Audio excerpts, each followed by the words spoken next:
Alright, welcome back. Today I wanted to take some time to just talk about the degree, the leading coefficient, the constant value or the constant term, whatever you're working with, whatever they're calling it. I want to talk about those three things because I've had a number of questions just talking about these three things, so I want to make a short, quick video with some examples talking about how to find these things. So the degree is the largest exponent on the variable in the entire polynomial. The leading coefficient is the coefficient of the variable with the largest degree, or the degree of the polynomial. And then the constant value or constant term is the term that does not have a variable. It's also possible for a polynomial to have no constant value or no constant term if the polynomial has all terms with all variables. So let's do some examples and hopefully we can see how this works. So pushing that off to the side, we're going to look at 3x squared minus 7x plus 8 just to start. For starters, the largest exponent is the degree. In this, 2 is the largest exponent. I should clarify that it's the largest exponent on a variable. So if you were asked for the degree, you would say that this is a degree 2 polynomial.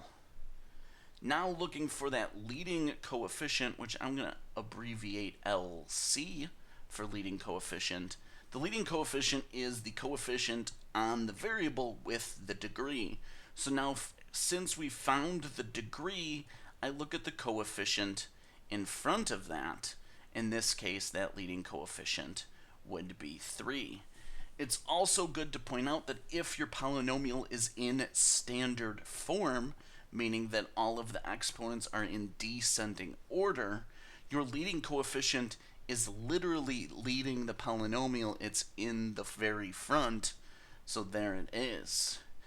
And now moving on to the constant term or the constant value, which I'm going to abbreviate CV for constant value, is now the term with no variable. This term right here does not have a variable, so 8 would be our constant value. And it's that simple. These sorts of questions asking for the degree, the leading coefficient, and the constant value are just sort of asking you to pick out the different parts of the polynomial. All of these things will have more impact on what the graph looks like in the future. So it's a good idea to get in the habit of being able to identify these things. I'm going to do 1 or 2 more examples now so that we get the hang of it. Maybe give us a trickier question here in a second, just to see how it works. So let's move on to another example. Let's look at 7x cubed minus 9x to the 4th plus 8x plus 2x squared. Yeah, that should be good. So first thing, I guess I'll bring this up. We're losing the definitions, but I can always just repeat them. We want the degree. The degree is the largest exponent on a variable, which would be this 4 right here. So this is a degree 4 polynomial. If you look at all the other degrees, none of them are bigger than 4, so it is a degree 4 polynomial. Next, we want the leading coefficient. Now, because this polynomial is not in standard form, that leading coefficient is no longer leading. We need to look at the coefficient in front of this degree 4 variable. So we look at the coefficient immediately in front of it, which is that 9. But that 9 has a negative. It has a minus sign in front of it. So it's actually a negative 9. And we want to take that sign with us. In our earlier example, where 3 was our leading coefficient, it was a positive 3, so we didn't need to worry about the sign. But you want to make sure you take your sign with you, especially if it's negative. It's kind of hard to forget. Well, if it's negative, you can't forget that sign in front of it because it'll change the problem dramatically in the future. Now, for the constant value, there is not a single term here that doesn't have a variable. We have x cubed, we have x to the fourth, we have x, and we have x squared. Every term has a variable, so our answer here would be none. We do not have a constant value. So hopefully that's starting to answer some of your questions, some of the trickiness that comes along with identifying these three things. I'm going to do one, maybe two more problems and see how we're getting on.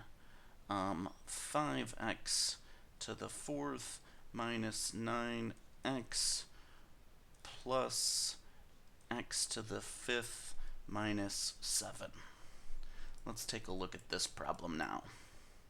So of course, we kind of want to follow these in this order. It's always wise to identify the degree before you identify that leading coefficient, just so you don't make any mistakes.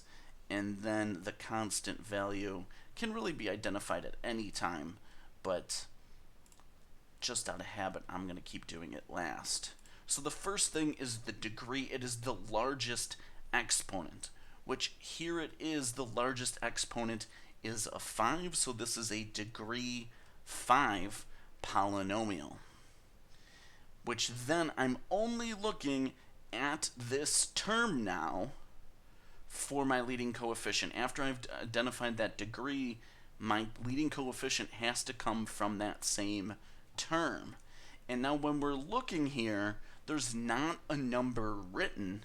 And when there's no number written, it is a 1 that we see, that we should be seeing there in our minds. We don't write the 1 because it would get just really old putting a 1 everywhere. There should be a 1.